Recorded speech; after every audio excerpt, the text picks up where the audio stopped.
자기 기만으로 스스로를 속이는 것이 득이 될 때가 많다. 스스로를 속이는 행위는 종종 우리의 삶에 긍정적인 영향을 미치는 역할을 한다. 이 현상을 깊이 있게 이해하려면 자아인식과 사회적 상황에 대한 진보적인 심리학적 관점을 통합해야 한다.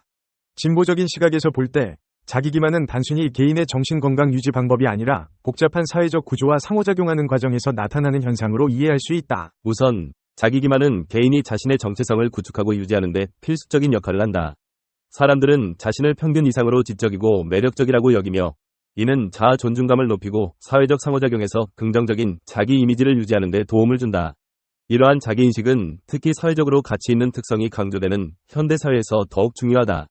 자신을 긍정적으로 바라보는 태도는 개인이 도전적인 상황에 대처하고 새로운 기회를 탐색하는 데 필요한 동기를 부여한다. 진보적인 심리학은 또한 사회적 맥락 속에서 자기 기만의 역할을 강조한다. 창업이나 직업 변경과 같은 중대한 결정을 내릴 때 과도한 현실주의는 기회를 놓치게 하고 혁신을 저해할 수 있다. 현실을 너무 냉정하게 바라보는 것이 아니라 어느 정도의 낙관주의와 자기 기만은 새로운 가능성을 추구하게 하고 사회적 진보와 변화를 촉진할 수 있다. 관계의 맥락에서 볼 때 파트너에 대한 긍정적인 환상은 관계의 만족도와 지속성을 높이는 데 기여한다. 진보적 관점에서는 이를 단순히 개인적 차원을 넘어 사회적 연결성과 공동체 구축의 중요한 요소로 본다. 안정적이고 지지적인 관계 네트워크는 개인의 정서적 안녕과 사회적 포용성을 증진시키며 이는 사회적 정의와 평등을 실현하는 데 중요하다. 심리학적 연구에서 자주 언급되는 인지부조화는 개인이 자신의 믿음과 행동 사이의 불일치를 해결하려는 내적 과정을 설명한다. 진보적 심리학에서는 인지부조화를 단순한 심리적 불편함으로 보지 않고 사회적 가치와 개인의 신념체계가 충돌할 때 발생하는 복잡한 현상으로 이해한다. 이 과정을 통해 개인은 끊임없이 자신의 가치와 믿음을 재평가하고 사회적 변화에 적응하며 진보적 가치를 내면화한다. 마지막으로 자기 기만과 관련된 잘되면 내 덕, 못되면 조상 탓과 같은 태도는 개인이 자신의 성공과 실패를 해석하는 방식을 반영한다. 진보적 심리학에서는 이러한 현상을 개인적 성취에 대한 사회적 구조의 영향을 이해하는 데 중요한 창으로 본다. 성공과 실패는 개인의 노력과 능력뿐만 아니라 교육, 경제적 기회, 사회적 네트워크와 같은 사회적 요인에 의해 크게 좌우된다. 따라서 자기 기만은 개인이 이러한 사회적 요인을 인식하고 자신의 위치를 사회적 맥락 속에서 이해하는 데 도움을 준다. 결론적으로 자기 기만은 개인의 정신건강과 사회적 관계를 유지하는 데 필수적인 역할을 하며 진보적 심리학적 관점에서는 이를 개인과 사회 사이의 복잡한 상호작용의 산물로 본다. 자기 기만을 통해 개인은 사회적 가치와 신념을 재평가하고 사회적 변화에 적응하며 진보적 가치를 내면화하는 과정을 경험한다. 만약 당신이 정말로 자기 주제를 안다면 자신이 별로 지적이지도 매력적이지도 않고 지극히 평범한 존재라는 것을 실감하고 산다면 삶에 대한 열의를 가지고 지금처럼 노력할 수 있을까? 우리는 거의 모두가 자기 자신을 평균 이상으로 지적이고 매력적인 사람이라고 믿는다. 우리는 부정적 결과를 나쁜 운 탓으로 돌리고 긍정적 결과를 자신의 능력 덕분으로 본다. 창업을 하거나 나이 들어서 직업을 바꿀 때 성공 가능성을 냉정하고 솔직하게 따지고 든다면 아마 우리는 시도하지 않는 것이 이성적이라고 생각하고 초반에 포기하고 말 것이다. 또한 자신이 선택한 연인이나 배우자가 훌륭하고 멋지다고 자신을 속이는 사람들이 그렇지 않은 사람들보다 행복한 관계를 이룬다는 것은 명확하다. 프로이트는 자기 기만을 일종의 자기 보호 장치로 보았다. 우울증 환자들은 예사롭지 않게 냉철한 시각을 지닌 사람들이다. 우울한 사람들은 자기 기만에서 위로를 얻지 못한다. 만약 자동차 사고 사망자 수를 정말로 심각하게 받아들인다면 우리가 어떻게 다시 운전대에 앉아 차를 몰겠는가? 자기 기만의 개념을 논리적으로 접근해보자.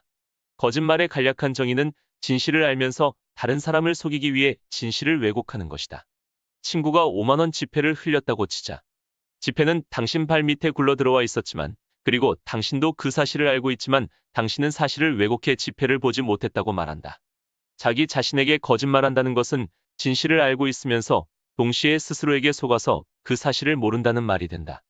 자기가 5만 원 지폐를 감추고 있다는 걸 알면서 동시에 지폐가 어디에 있는지 모르는 것과 같다. 당신은 거짓말을 하는 사람인과 동시에 그 거짓말에 속는 사람이 된다.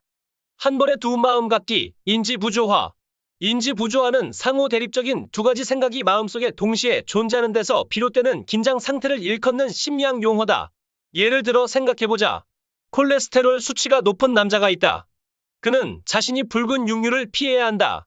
는 사실을 잘 알고 있지만 그와 동시에 자신이 지금 티본 스테이크를 먹고 있다. 라는 양립할 수 없는 현실에 직면해 있다. 대립하는 두 가지 생각 또는 심리학 용어로 두 개의 인지는 심적 불편함, 즉 부조화 상태를 유발한다. 인지부조화 이론에 따르면 부조화 상태가 일어나면 사람은 의식적 또는 무의식적으로 대립하는 생각 가운데 하나를 바꿔서 부조화 상태를 없애려 한다. 예를 들어 콜레스테롤 수치가 높은데도 스테이크를 먹는 남자의 경우 평소에는 고기를 별로 안 먹으니 한 번쯤은 괜찮을 거라고 생각하거나 붉은 육류가 콜레스테롤 수치를 높인다는 말은 믿을 만한 소리가 못 된다고 생각한다. 또는 긴장 상태를 완화할 수 있는 새로운 생각을 추가하기도 한다. 가령 이것만 먹고 다시는 붉은 육류는 입에도 안 대야지라는 생각을 덧붙인다. 이런 생각들은 해서는 안 된다는 것을 잘 아는 일을 할 때 우리가 활용하는 일종의 합리화와 조건화라고 볼 수 있다. 이때 중요한 것은 이런 생각의 개조 또는 판단의 재평가 과정이 인간 마음을 움직이는 아주 자연스럽고 근본적인 원리라는 점이다. 상상력이 허용하는 한 생각과 믿음과 태도는 한도 끝도 없이 바뀐다.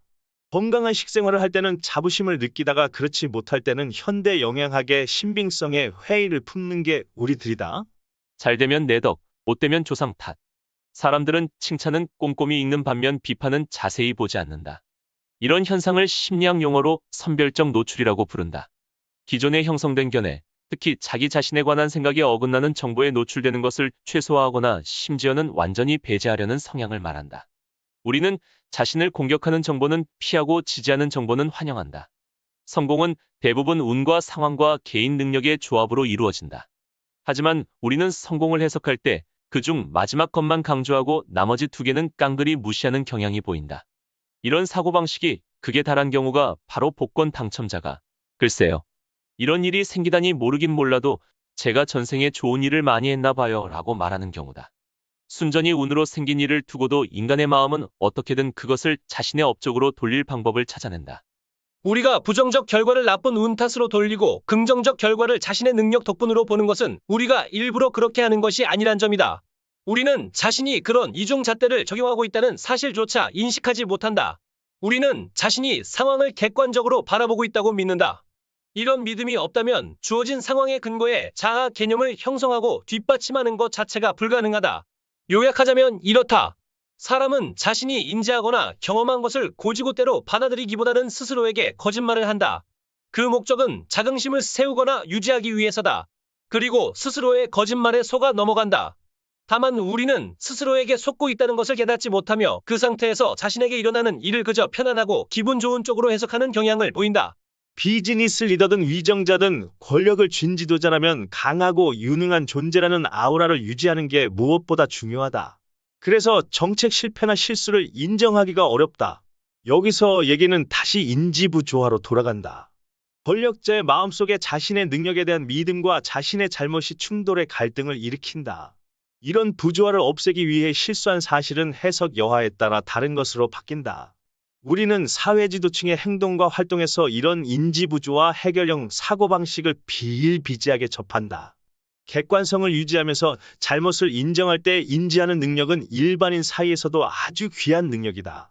그런데 치열한 자존심 대결과 실패를 인정함으로써 생기는 여파, 여론과 대중의 따가운 시선 같은 문제들이 개입하면 객관성은 더더욱 발붙이기 어려워진다. 심리 연구가들 중에는 자신을 속이는 것이 어떤 면에서는 득이 될 때도 있다고 말한다.